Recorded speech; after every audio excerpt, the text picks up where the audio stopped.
Today I want to start the quantum optics written by Scully and M. Zubairy. What is quantum optics? So this is actually the interaction of light with matter. Here we have also two types of quantum optics where we can study. This may include semi-classical theory and full quantum mechanical theory.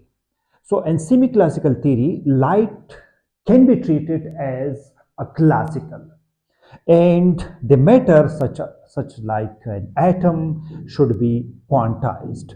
But in full quantum theory, both the light and matter will be quantized. Now, the point is, what is classical light? Classical light means if we have a stream of light, there are many number of photons, and this is continuous. The light must be treated as a continuous light. So the continuous light, we may say this must be a classical light. So when a classical light interact with the atom, then we can say that this study we can discuss in this book, and this is known as semi-classical theory. And the other one is the full quantum theory, and the full quantum theory means both the light and matter can be considered as quantized. And semi-classical theory, by by following Scully and M. Zubairy, we must start from chapter number 5 and 7. So these two chapters are semi-classical theory.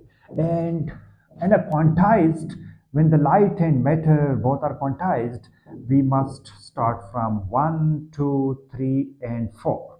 So these chapters related to full quantum mechanical theory, and these two chapters are related to semi-classical theory.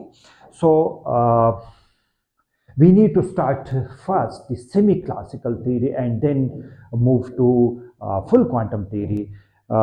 Then we must start from chapter number 5. Atom field interaction. This is chapter number 5. And the first thing we must know about the Hamiltonian system. So when an electron of charge E and mass m is interacting with an external electromagnetic field, and the presence of charge is described by the coupling Hamiltonian.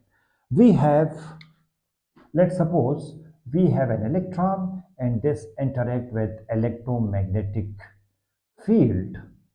Then in such a case, we have the Hamiltonian like this. And this Hamiltonian, which is equal to 1 over 2m p square square. So this h, which is equal to 1 over 2m p minus e a and whole square plus eu rt plus v of r.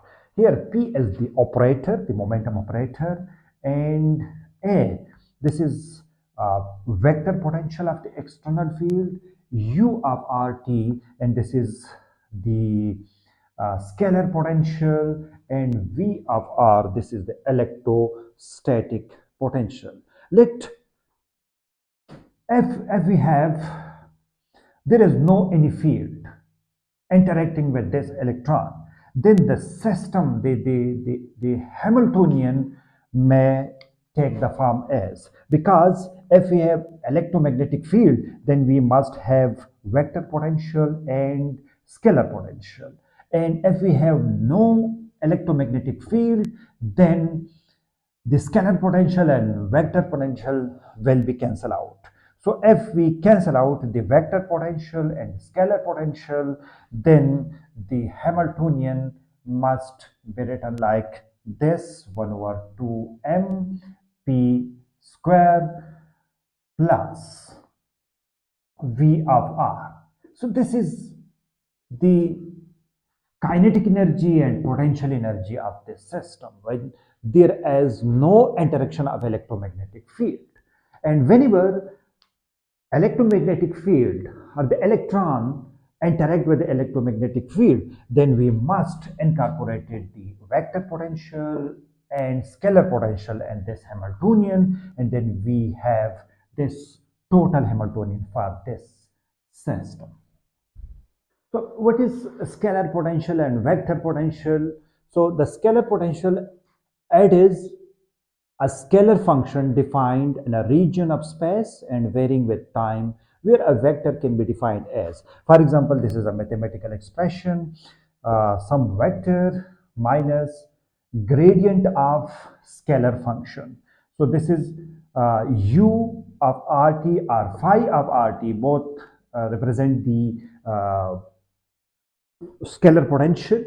So you can represent this by u or phi. So there is no any ambiguity between u and r. This is on your choice at what symbol you can represent.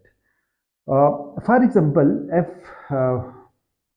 for gravitational potential,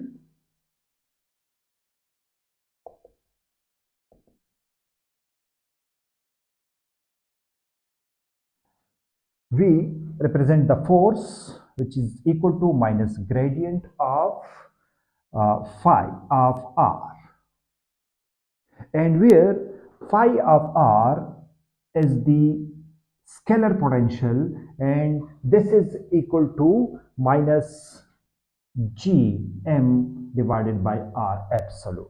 This is the value of scalar potential. And an electrostatic potential, we have also electrostatic potential. Electrostatic potential is equal to 1 over 4 pi epsilon naught q divided by r, and this can elect. And this is related to the electric field, which is the gradient of this. Gradient of V of r, we can get the electric field. And the gradient of this potential, we can get a force. So this is known as the scalar potential, and these are the examples of gravitational potential and electrostatic potential.